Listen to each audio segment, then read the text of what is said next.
guys, today we will talk about how to fix or how to solve the problem of grayed out on the application of Facebook. Here we go to settings.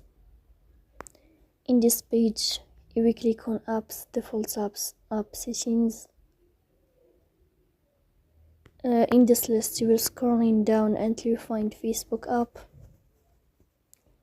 Here in this page of app info, you will click on first stop and you can click OK.